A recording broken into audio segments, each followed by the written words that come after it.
I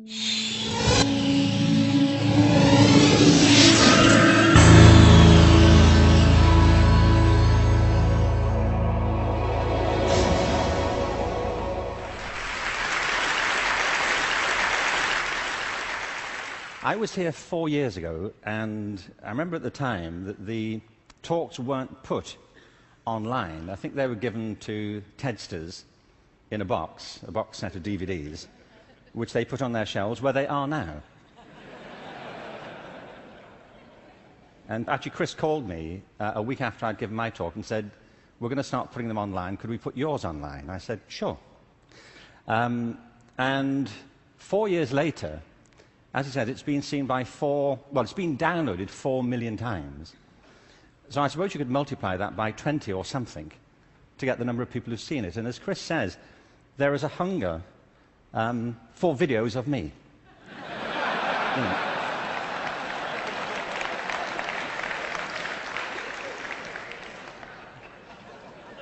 Don't you feel?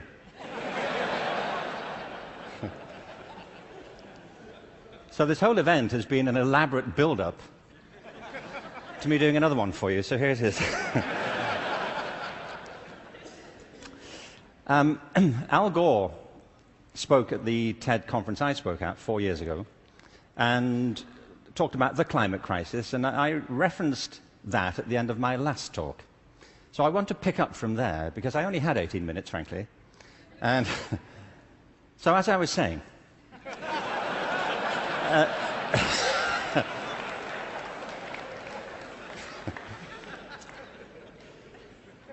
you see, he's right. I mean, there is a major climate crisis, obviously, and I think if people don't believe it, they should get out more. But I believe there's a second climate crisis, which is as severe, which has the same origins, and that we have to deal with the same urgency. And I mean by this, and you may say, by the way, look, I'm good. You know, I have one climate crisis. I don't really need a second one. But this is a crisis of not natural resources, though I believe that's true, but a crisis of human resources. I believe fundamentally, as many speakers have said during the past few days, that we make very poor use of our talents. Very many people go through their whole lives having no real sense of what their talents may be, or if they have any to speak of. I meet all kinds of people who don't think they're really good at anything. Actually, I kind of divide the world into two groups now. Jeremy Bentham, the great utilitarian philosopher, once spiked this argument. You know, he said there are two types of people in this world: those who divide the world into two types, and those who do not. Well, well, I do. And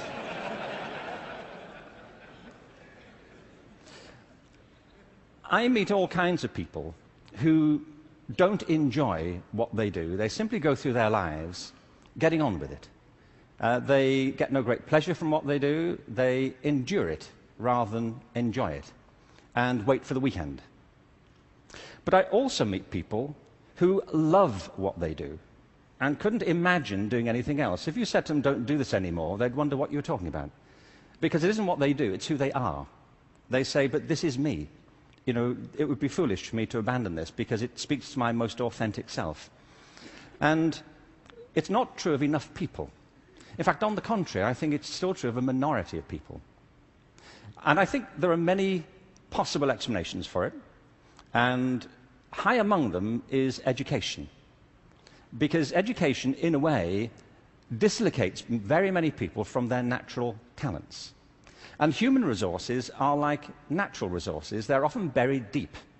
You have to go looking for them. They're not just lying around on the surface. You have to create the circumstances where they show themselves.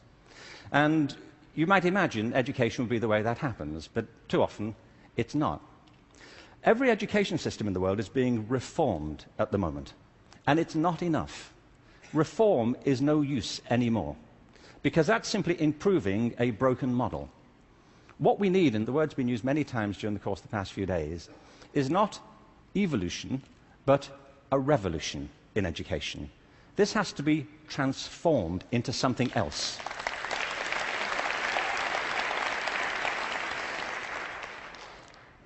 one of the real challenges is to innovate fundamentally in education. Innovation is hard because it means doing something that people don't find very easy for the most part. It means challenging what we take for granted, things that we think are obvious. The great problem for reform or transformation is the tyranny of common sense. Things that people think, well, they can't be done any other way because that's the way it's done. I came across a great quote recently from Abraham Lincoln, who I thought you'd be pleased to have quoted at this point. He said this in December 1862 to the second annual meeting of Congress. I ought to explain that I have no idea what was happening at the time. We don't teach American history in Britain. We suppress it. You know, this is our policy, so... So no doubt something fascinating was happening in December 1862, which the Americans among us will be aware of. But he said this: the dogmas of the quiet past are inadequate to the stormy present. The occasion is piled high with difficulty, and we must rise with the occasion. I love that. Not rise to it, rise with it. As our case is new, so we must think anew and act anew. We must disenthrall ourselves, and then we shall save our country. I love that word, disenthrall. You know what he means? That there are ideas that all of us are enthralled to, which we simply take for granted as the natural order of things, the way things are. And many of our ideas have been formed not to meet the circumstances of this century, but to cope with the circumstances of previous centuries. But our minds are still hypnotized by them, and we have to disenthrall ourselves of some of them. Now, doing this is easier said than done. It's very hard to know, by the way, what it is you take for granted. And the reason is that you take it for granted. So let me ask you something you may take for granted. How many of you here are over the age of 25? That's not what I think you take for granted. I'm sure you're familiar with that already. But are there any people here under the age of 25?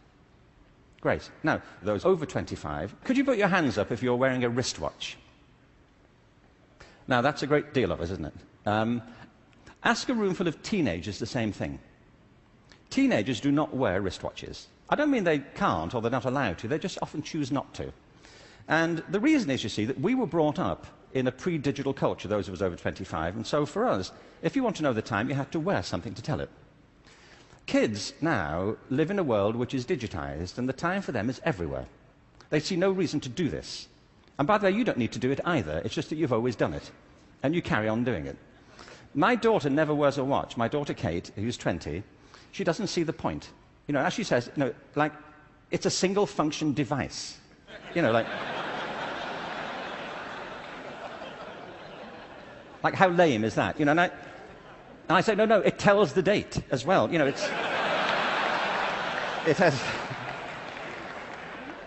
has multiple functions. But you see, there are things we're enthralled to in education. Let me give you a couple of examples. One of them is the idea of linearity. That it starts here, and you go through a track, and if you do everything right, you will end up set for the rest of your life. Everybody who's spoken at TED has told us implicitly or sometimes explicitly a different story. That life is not linear, it's organic. We create our lives symbiotically as we explore our talents in relation to the circumstances they help to create for us. But you know, we have become obsessed with this linear narrative. And probably the pinnacle for education is getting you to college. I think we are obsessed with getting people to college. Certain sorts of college. I don't mean you shouldn't go to college, but not everybody needs to go, and not everybody needs to go now. Maybe they go later, not right away. I was up in San Francisco a while ago doing a book signing. There was this guy buying a book. He was in his 30s, and I said, "What do you do?" And he said, "I'm a fireman." And I said, "How long have you been a fireman?" He said, "Always. I've always been a fireman." And I said, "Well, when did you decide?" He said, "As a kid." He said, "Actually, it was a problem for me at school, because at school, everybody wanted to be a fireman." He said that I wanted to be a fireman, you know, and he said, when I got to the senior year of school, my teachers didn't take it seriously. This one teacher didn't take it seriously. He said, I was throwing my life away if that's all I chose to do with it. That I should go to college, I should become a professional person, I had great potential, and I was wasting my talent to do that. And he said it was humiliating because he said it in front of the whole class, and I really felt dreadful. But it's what I wanted. And as soon as I left school, I applied to the fire service and I was accepted. And he said, you know, I was thinking about that guy recently, just a few minutes ago when you were speaking about this teacher. He said, because 6 months ago, I saved his life. He said he was in a car wreck, and I pulled him out, gave him CPR, and I saved his wife's life as well. He said, I think he thinks better of me now. Yeah.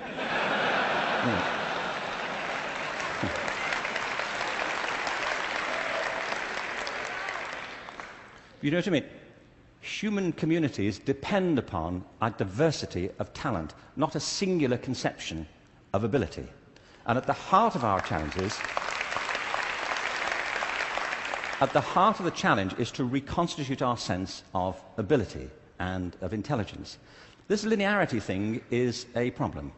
When I arrived in LA about 9 years ago, I came across a policy statement, very well intentioned, which said college begins in kindergarten. No, it doesn't. It doesn't. If we had time, I could go into this, but we don't. Kindergarten begins in kindergarten. A friend of mine once said, you know, a 3-year-old is not half a 6-year-old.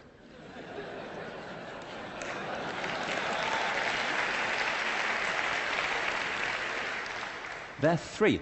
But as we just heard in this last session, there is such competition now to get into kindergarten, to get to the right kindergarten, that people are being interviewed for it. At 3. Kids sitting in front of unimpressed panels, you know, with their resumes. Flicking through it, saying, what, this is it?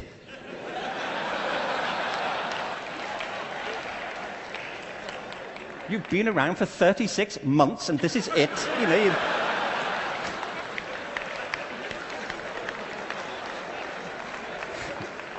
you've achieved nothing. I mean, spent the first 6 months breastfeeding, what I can say.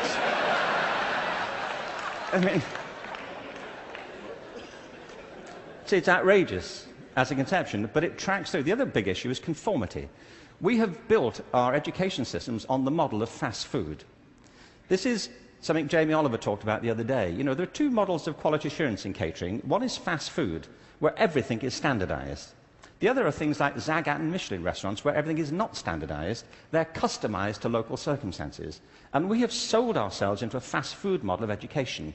And it's impoverishing our spirits and our energies as much as fast food is depleting our physical bodies.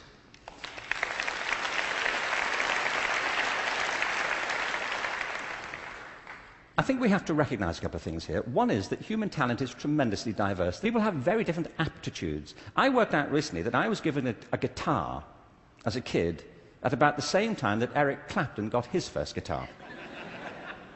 You know, it worked out for Eric, that's all I'm saying. You know, in a way, it did not for me. I could not get this thing to work, you know. No matter how often and how hard I blew into it, you know, it just wouldn't work. But it's not only about that, it's about passion. Often people are good at things they don't really care for. It's about passion and what excites our spirit and our energy. And if you're doing the thing that you love to do, that you're good at, time takes a different course entirely. My wife's just finished writing a novel, and I think it's a great book. But she disappears for hours on end. You know this. If you're doing something you love, an hour feels like 5 minutes. If you're doing something that doesn't resonate with your spirit, 5 minutes feels like an hour. And the reason so many people are opting out of education is because it doesn't feed their spirit. It doesn't feed their energy or their passion. So I think we have to change metaphors. We have to go from what is essentially an industrial model of education, a manufacturing model, which is based on linearity and conformity and batching people. We have to move to a model that is based more on principles of agriculture. We have to recognize that human flourishing is not a mechanical process, it's an organic process. And you cannot predict the outcome of human development. All you can do is, like a farmer, is create the conditions under which they will begin to flourish. So when we look at reforming education and transforming it, it isn't like cloning a system. There are great ones, like KIPS. It's a great system. There are many great models. It's about customizing them to your circumstances and personalizing education to the people you're actually teaching. And doing that, I think, is the answer to the future, because it's not about scaling a new solution. It's about creating a movement in education in which people develop their own solutions, but with external support based on a personalized curriculum. Now, in this room, there are people who represent extraordinary resources in business, in multimedia, in the internet. These technologies, combined with extraordinary talents of teachers, provide an opportunity to revolutionize education. And I urge you to get involved in it, because it's vital not just to ourselves, but to the future of our children. But we have to change from the industrial model to an agricultural model where each school can be flourishing tomorrow. That's where children experience life, or at home if that's where they choose to be educated with their families or their friends.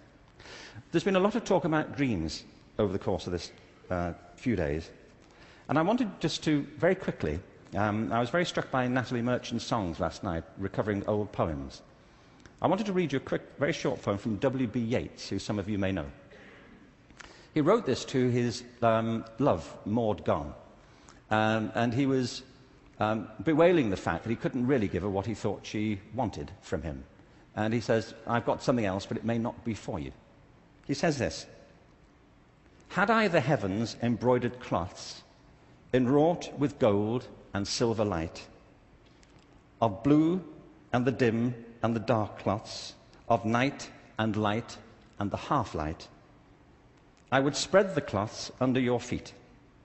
But I, being poor, have only my dreams. I have spread my dreams under your feet. Tread softly, because you tread on my dreams. And every day, everywhere, our children spread their dreams beneath our feet. And we should tread softly." Thank you. Thank you very much. Thank you very much.